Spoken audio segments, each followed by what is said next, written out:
காலம் கனிந்து கொண்டிருக்கிறது. தாவேகாவுக்கு சிறப்பான எதிர்காலம் காத்துக் கொண்டிருக்கிறது. வரும் டிசம்பர் மாதத்தில் இன்னும் சில முன்னாள் அமைச்சர்கள் தாவேகாவில் சேர இருக்கிறார்கள் என்று அக்கட்சியில் இணைந்துள்ள முன்னாள் அமைச்சர் செங்கோட்டையன் குறிப்பிட்டிருக்கிறார். தாவேகாவில் இணைந்த பிறகு முன்னாள் அமைச்சர் செங்கோட்டையன் முதன்முறையாக தனது சொந்த ஊரான ஈரோடு மாவட்டம் கோபிச்செட்டிப்பாளையத்திற்கு இன்று மாலை வருகை தந்தார். மாவட்ட எல்லையான நம்பியூர் பகுதியில் ஆயிரக்கணக்கான தாவேகாவினர் கட்சிக் கொடியுடன் கூடி நின்று ஆரவாரத்துடன் அவரை ஊர்வலமாக அழைத்து வந்தனர். கோபிச்செட்டிப்பாளையத்தில் உள்ள எம்ஜிஆர் சிலைக்கு மாலை அணிவித்த பிறகு அங்கு கூடியிருந்த கட்சியினர் மத்தியில் செங்கோட்டையன் பேசினார்.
அனைத்து இந்திய அண்ணா திராவிட முன்னேற்ற கழகத்திலிருந்து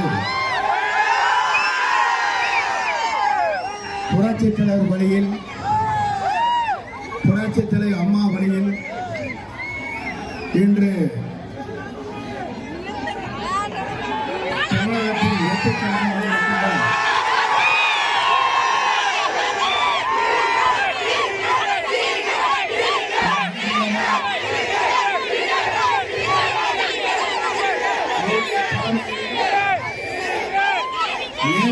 இணைந்து எல்லோரும் சொன்னார்கள்,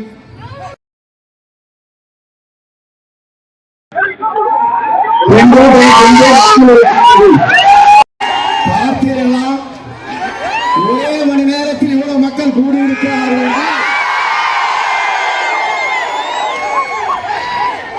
நான் இந்த இயக்கத்தில் இணைந்தது ஒன்று, நான் இந்த தொகுதிக்கு கடுமையாக உழைத்தது ஒன்று என்பதை நீங்கள் மறந்துவிடக் கூடாது. முதலே நான் கண்ட தலைவர், நாம் இதயங்களிலே குடிகொண்டிருக்கிற புரட்சித் தலைவர் அவர்கள் 3 முறை தமிழ்நாட்டில் நிரந்தர முதலமைச்சர், 2வது முறையாக நான் கண்ட தலைவர் புரட்சித் தலைவர் அம்மா அவர்கள் 5 முறை முதலமைச்சர். நாளை காணப்போகின்ற தலைவர்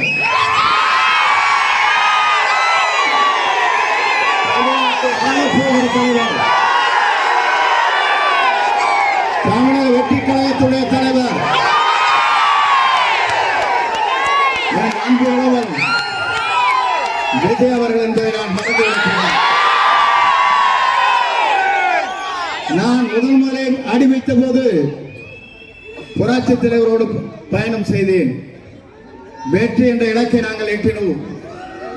2வது முறை அம்மாவோடு சென்றோம். வெற்றி என்ற இலக்கை நாங்கள் எட்டினோம். 3வது தலைமுறையாக இருக்கிற இளவல் தமிழக வெற்றி கழகத்துடைய தலைவர். நாளை மக்கள் வெள்ளத்தில் மிதந்து கொண்டிருக்கிற அவர் 2026 மக்கள் சக்தியால் முதலமைச்சராக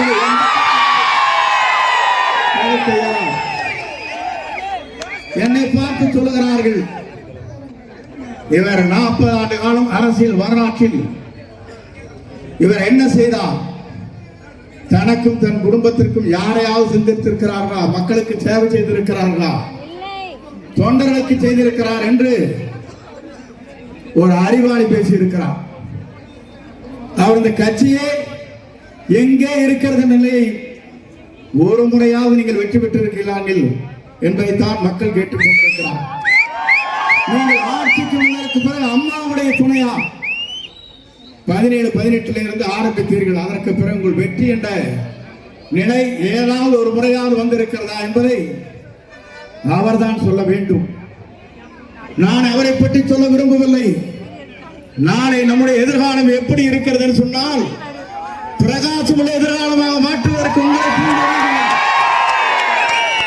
நான் 4 மணி நேரம் காலதாமதம் 1:30 மணிக்கு விமானம் வந்தவுடன் விமான நிலையத்திலே இறங்குகிற போது விமானத்தில் கோளாறு ஏற்பட்டிருக்கிறது என்று பெங்களூருக்கு சென்றார்கள். அங்கே 1 மணி நேரம் இந்த பணிகளை முடித்துவிட்டு மீண்டும் வருகிற போது என் உயிரிலும் மேலான சகோதர சகோதரிகள், தாய்மார்கள், பெரியவர்கள் 5 மணி நேரம் எனக்காக காத்துக் கொண்டிருக்கிறேன் சொன்னால் உங்களை வெல்வதற்கு எந்த சக்தியாக தமிழகத்தில் பறக்கவில்லை. ஏன் சொல்கிறேன் சொன்னால்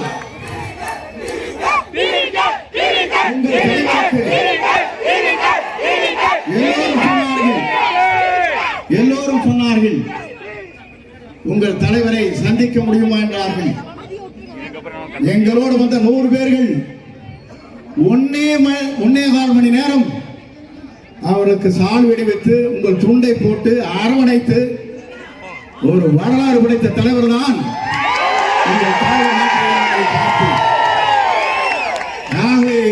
சகோதரர்களாக இருக்கிற நீங்கள் மறந்து விடாதீர்கள். நாளை எதிர்காலத்தை நோக்கி நாம் பயணம் செய்ய போகிறோம். நாளை எதிர்காலம் மட்டுமல்ல, வரலாற்றை படைக்க போகிறோம். ஏன் சொன்னால் ஆண்டு ஆட்சிகளை ஆள வேண்டுமா?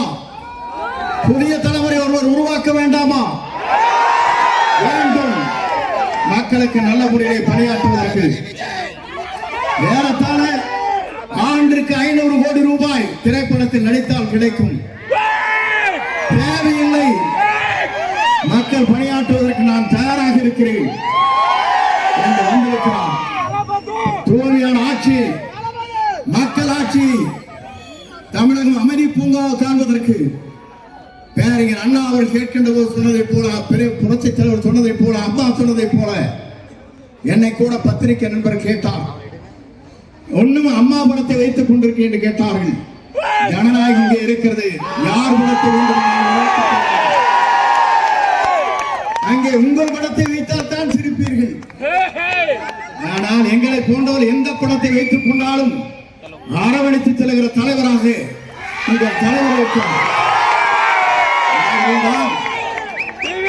இந்த படத்தை பார்த்து பத்திரிகையாளர் கேட்கிற போது நான் சொன்னேன், 50 ஆண்டு காலம் புரட்சி தலைவர் அம்மாவுடைய படத்தை வைத்துக் கொண்டிருந்த நான் ஒரே நாள் இந்த படத்தை மாற்றி இருந்தால் நீங்கள் என்ன கேள்வி கேட்கப் போகிறீர்கள்? துரோகி என்று சொல்ல எழுதியிருப்பீர்கள்.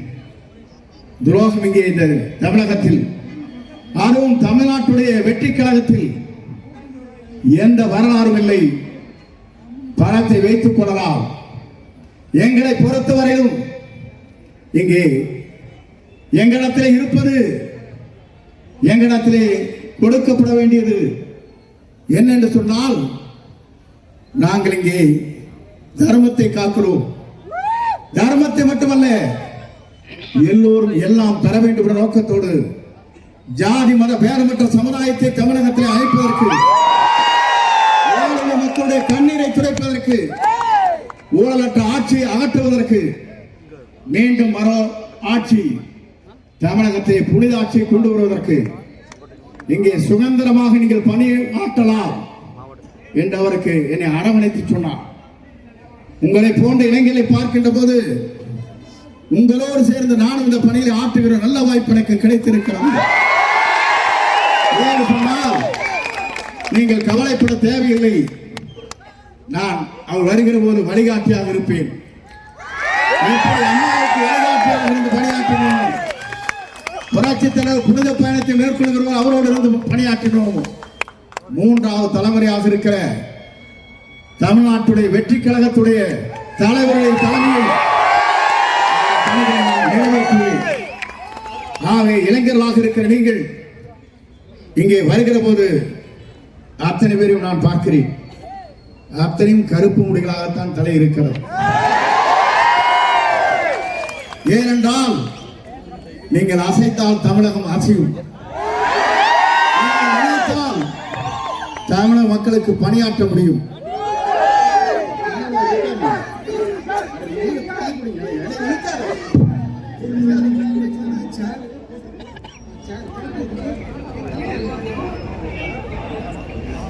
நீங்க இழுத்து காட்டி காலங்கள் இழுத்துடுறீங்களா?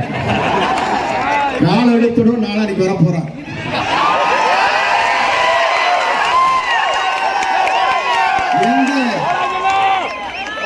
வருகின்றவருக்கு நான் என்ன செய்தேன் என்பது நாட்டு மக்கள் தெரியும். பொதுச் செயலாளர் முன்மொழிந்தேன், முதலமைச்சராக முன்மொழிந்தேன். எனக்கு வருகின்ற வாய்ப்பை அவருக்கு ஏற்றுக்கொள்ளும் என்று சொன்னவன்.